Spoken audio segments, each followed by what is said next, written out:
Welcome to the Past and Present podcast. I'm your host, Luke. Today I'm joined by Mason Dunn. Elio Bonrostro.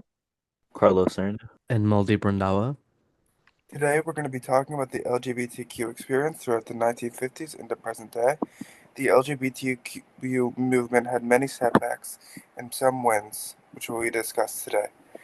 The biggest setback they had to incur during the 50s and 60s was the Lavender Scare, which was seen as parallel to the Red Scare, because many LGBTQ community members were getting fired from their jobs because the companies saw them as security risks.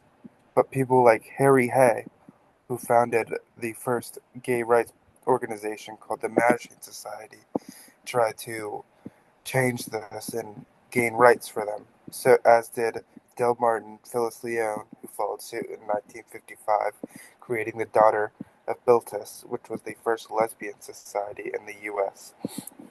But none of them made as big of a difference and had to face as much as the One magazine, which was the first gay rights pro-gay publication, which even had the FBI trying to silence them.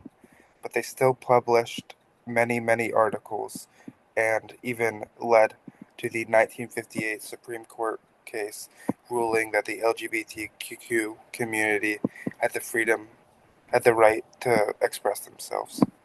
The LGBT community also had another way of bringing attention to the discrimination that they faced in the form of the sit-in protests, where three gay men would walk into a bar, order drinks, and if they were refused service because they were gay, then they would bring media attention to it and hopefully shift public opinion and make people understand why it was wrong to be refused for their sexual orientation.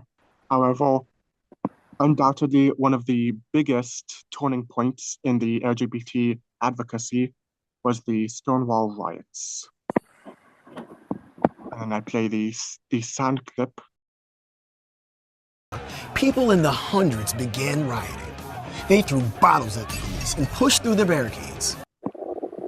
The Stonewall riots brought in a lot of attention because of how fierce it was.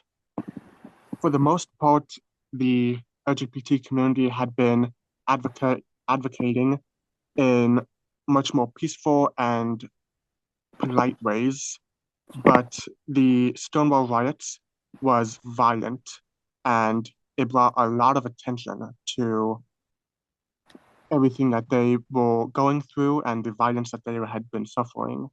I feel like the LGBTQ community could be seen as like violent, but I guess it did make an impact because I know there's a lot of movements now, and I'd say a challenge in mine was the HIV/AIDS epidemic, because many gay men lost their lives.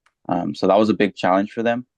But I'd say a big step forward was when Ellen DeGeneres and Elton John came out. And I think Ellen DeGeneres was a little bit more impactful.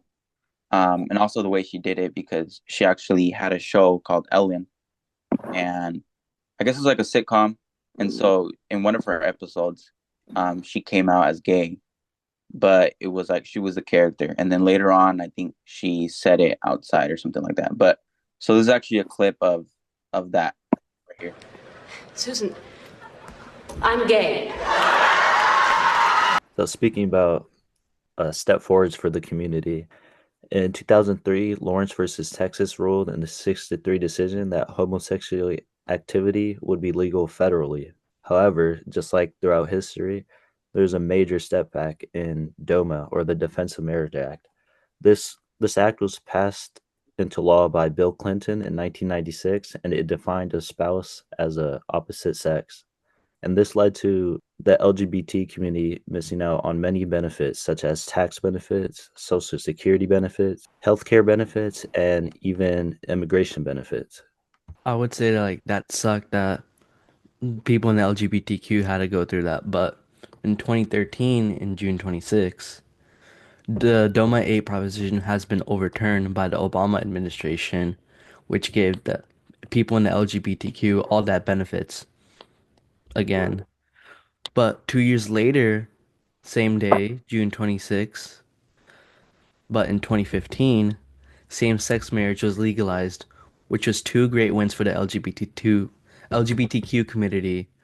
But which honestly sucks outside of the US is that Uganda and Russia consider people in the LGBTQ as a crime.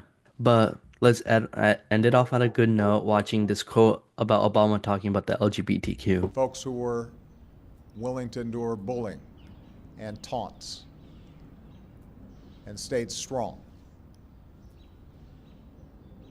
and came to believe in themselves and who they were.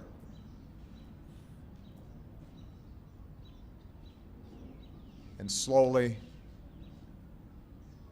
made an entire country realize that love is love.